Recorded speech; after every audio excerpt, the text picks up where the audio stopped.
Today we're going to make miniature paper sculptures using old and new techniques. Hello, my talented artists.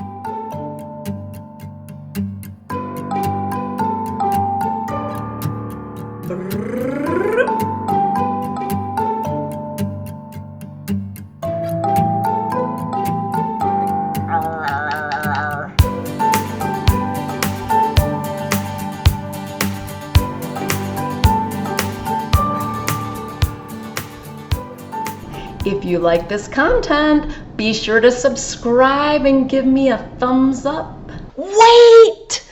I'm sorry to interrupt, but I want to give you fair warning. Today we will only be decorating our base. It's going to stay flat today. Remember, we always got to start our sculptures.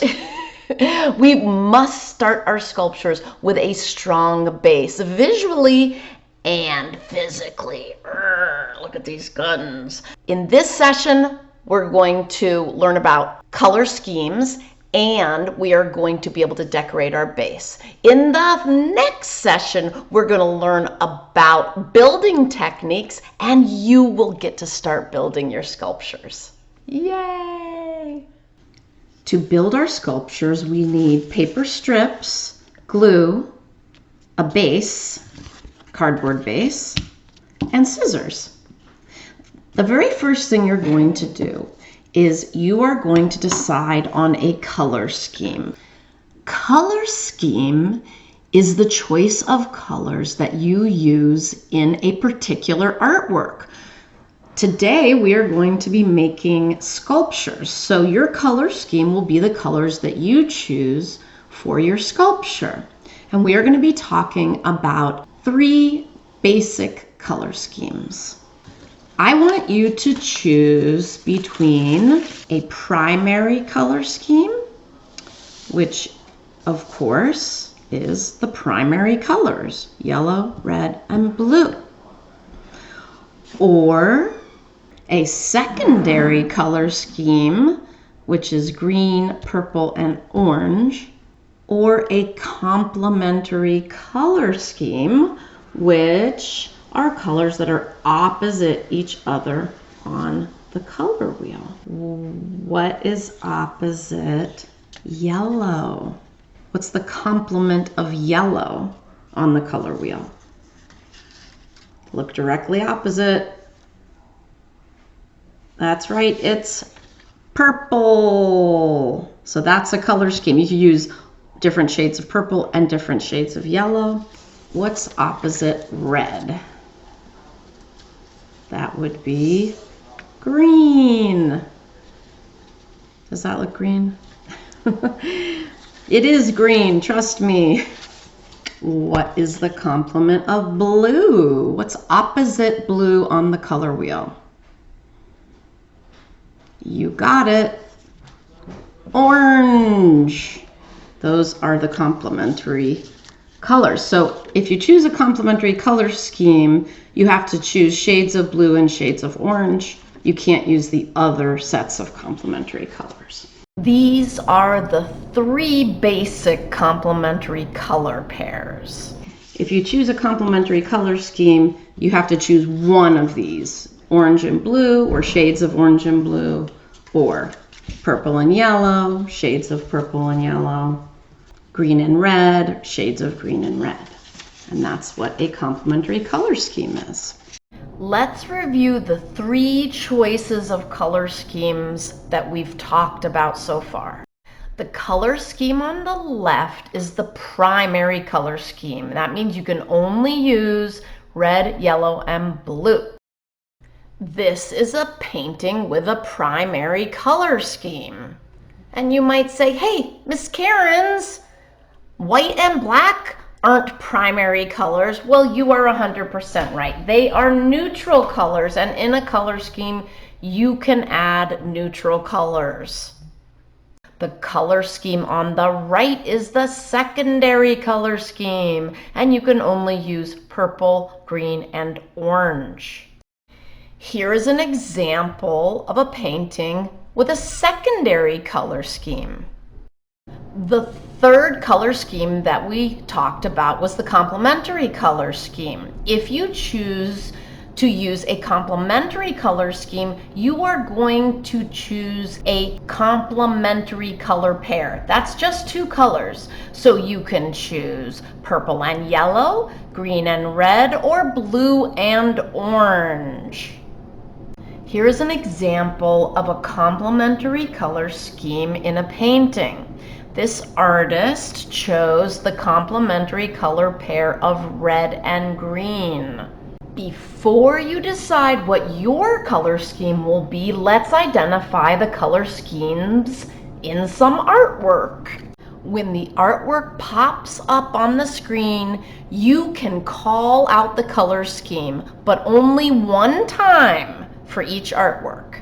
Get ready, let's begin. What is the color scheme?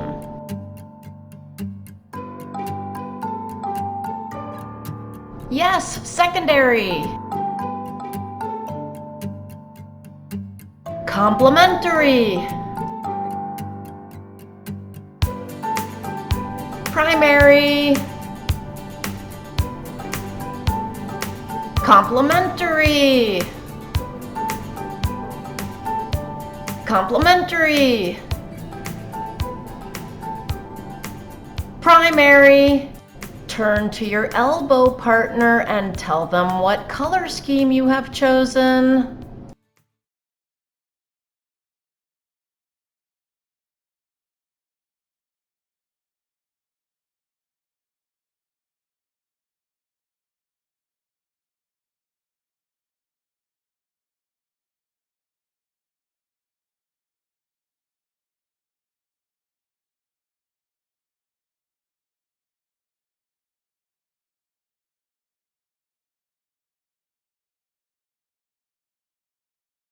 There's lots of different color schemes, but those are the three that we're going to focus on today.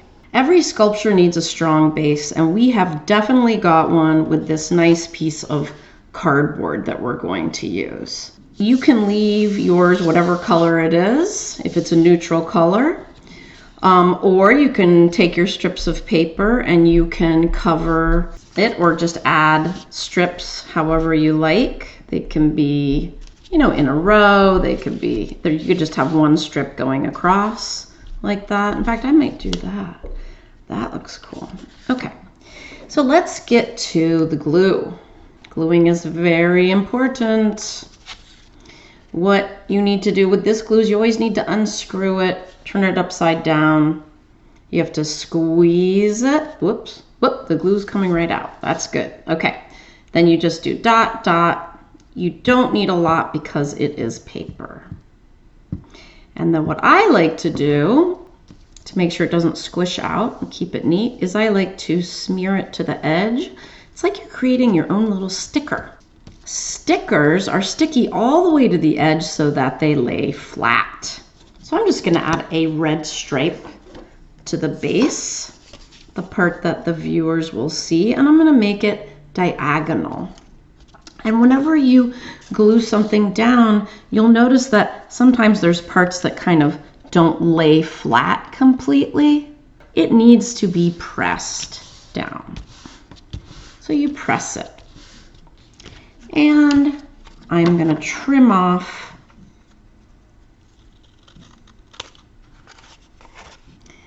these extra bits of paper. Great. So now I have my base the way I like it. You can add as many strips of paper as you like to it.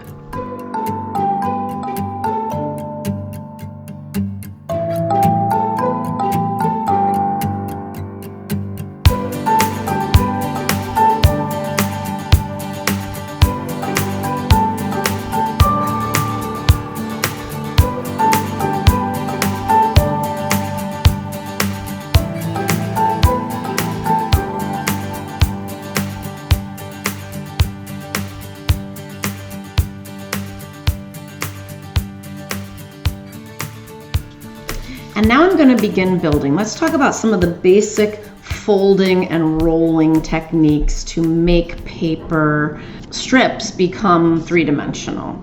So one thing is that you can just fold it. Also, I want to say that pink is just light red. So if you're using a complementary color scheme, you can use different shades of those complementary colors. That is fine. I am going to begin by cutting this in half because I want my paper sculpture to be miniature, really packed, really full with all different sculptural paper elements. So I like to cut my paper a little smaller than we normally use it, or than just like the younger kids use it. So I'm going to just do the zigzag fold, or you might call it the fan fold, where you fold it, you flip it, fold it, flip it. All right, now it's time to go into high speed. Now it's your turn. Go ahead and choose a paper and fold it zigzag style.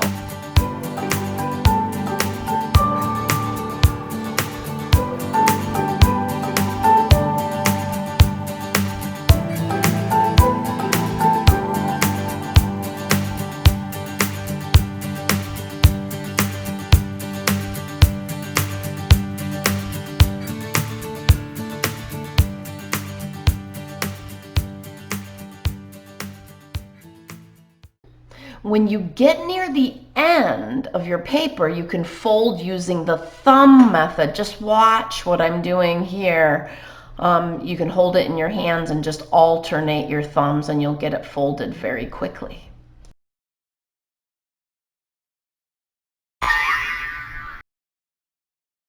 So now I get to decide where I want to place this zigzag paper element. I definitely want to glue down both ends, so I'm going to put a dot, not a lot, on both ends. Oh, squeeze, and then let the air in. And I'm letting it fill with air all the way, and then squeeze. Ah, here comes the glue. I can feel it. Okay. I'm going to put a little dot on this end too, just so I have it ready. I think I'm going to have this piece line up with the edge. And then maybe this piece line up with this corner. 1, 2, 3, 4, 5, 6, 7, 8, 9, 10, 11, 12. You have to press, okay? Now this is kind of flopping over. I think I'm gonna pin it down. Should I pin it there? Looks pretty cool. Yeah, I think I will. I think I'll pin it there. 1, 2, 3, 4, 5, 6, 7, 8, 9, 10, 11, 12. Now it's your turn to glue your zigzag paper strip onto your base. Go ahead, glue it down.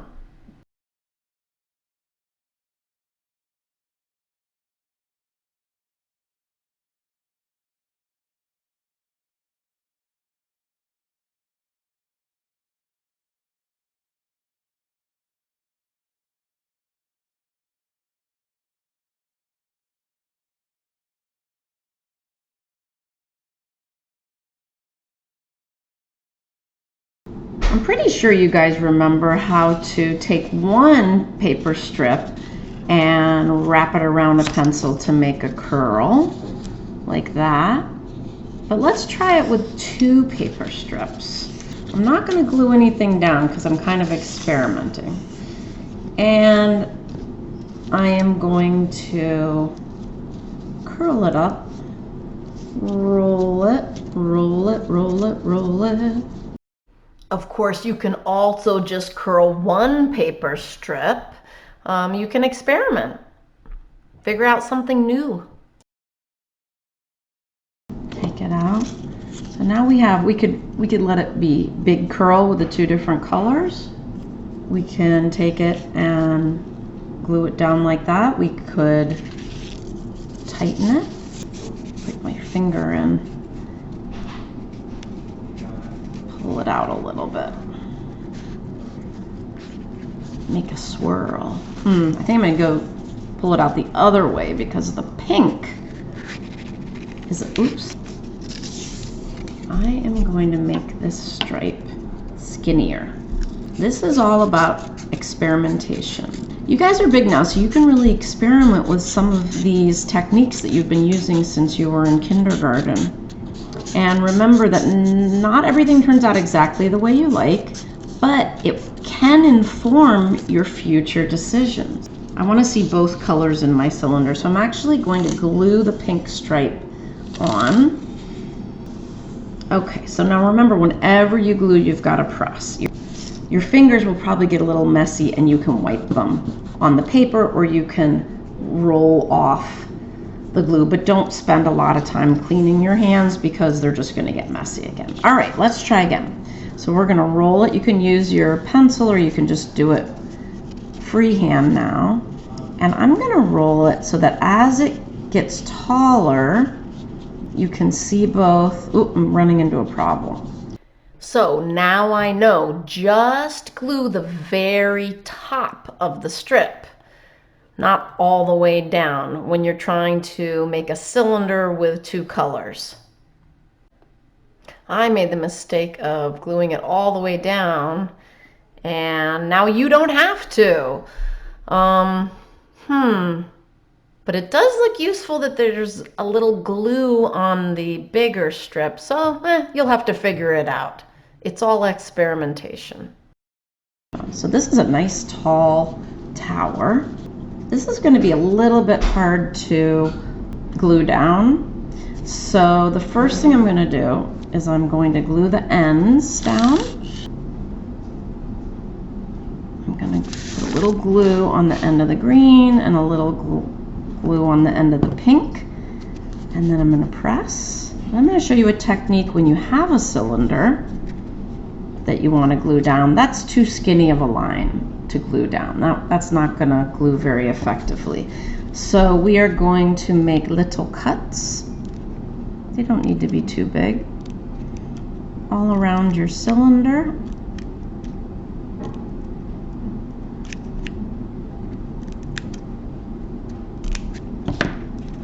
And then we're going to fold them down. Oh, you can see my pink strip's coming undone because I didn't press for long enough.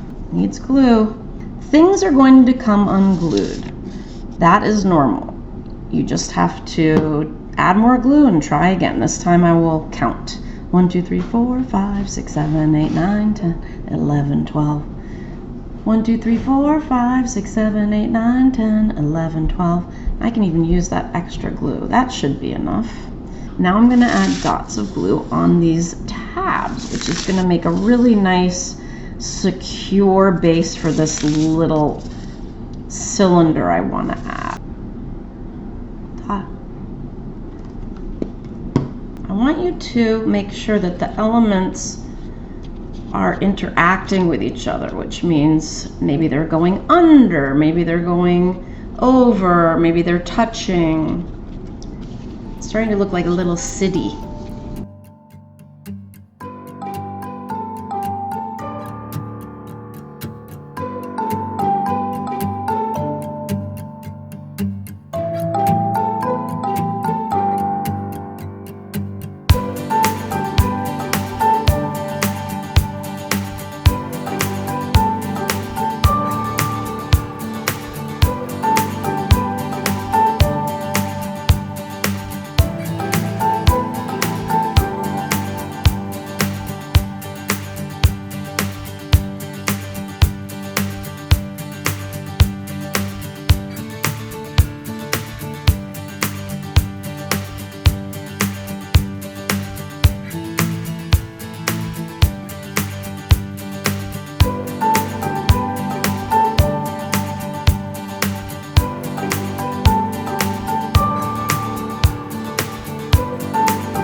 do another technique with 2 colors. I really like using these little skinny strips. You get to decide how skinny you want your strips to be. You can trim them up if you want. You're going to glue 2 strips together at a 90-degree angle. Okay, so it's like you're making 2 sides of a rectangle like that, and they are glued. And then what we're going to do is we are going to fold it over, keep folding it over this middle stack. I probably should do it with bigger paper so you can see better. I'm going to do it with bigger paper so you can see better. I just love little things. Ready? 1, 2, 3. All right, now we have a big one. Fold it over the middle, fold it over. It's much easier to see this, right? They're all taking turns. Red, then pink, then red, then pink. Red, then pink. Red, then pink. Red, then pink. Red, then pink. Red, pink. Red, pink. Red, pink. Red, pink. Red, pink. Look how cool it is. 2 colors, 2-tone, guys. When you get to the end, you want to glue the last tab down. Just a dot, not a lot. Or 2. And then you can press the whole thing. 1, 2, 3, 4, 5, 6, 7, 8, 9, 10, 11, 12. Do, do, do, do, do. Now I get to decide where I want this piece.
if it's not very long, but look, if I can, ooh, that looks cool. Wow. So I'm going to put a dot on the bottom of each end. And I'm really gonna have to press with both of my fingers. 1, 2, 3, 4, 5, 6, 7, 8, 9, 10, 11, 12. I don't think that's enough because it's a nice thick piece. 1, 2, 3, 4, 5, 6, 7, 8, 9, 10, 11, 12. Glue your fancy folded paper down any way you like.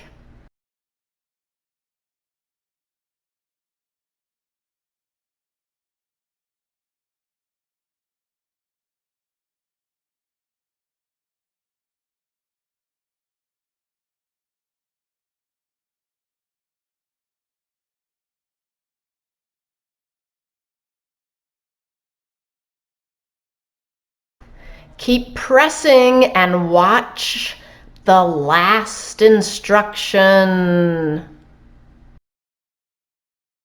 I can also do regular curls that we learned when we were younger by rolling the paper around a pencil. I did 2 at one time. Loop. One last very cool technique that should be new. Take a little square of paper and make tiny little cuts all the way down. And when you are done, you are going to curl it 2 ways. First, you're going to curl it like it's eyelashes around a pencil, like that, press it. And then, well, you could leave it like that, that's fine, or you can curl it, oops, going off the screen. You can curl it and it looks like a spout or a firework. A trick to gluing this together, put a little dot on, and then you can actually stick your pencil or wrap it around a pencil through the hole there and then press it down, and that's gonna make a nice sturdy connection there. Once you've done that, you can cut those little tabs at the bottom of your piece. You could stick it on, you could just glue it on like that. You don't need tabs. Or if you want it to go directly on your base, you can cut little tabs in it, fold them over, put dots of glue, and press it down. And then you're ready. Are you guys ready to try it on your own? That's a really kind of a cool last one. Just remember to put enough glue and always press, and if something falls off, just try again. I am using a pencil to get in those tight spaces. As you can see, I've added a lot to my sculpture.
we all have a lot of work to do still on this really cool sculpture piece. And I'm interested to see what I do to finish it. And I'm interested to see what you guys do to finish it.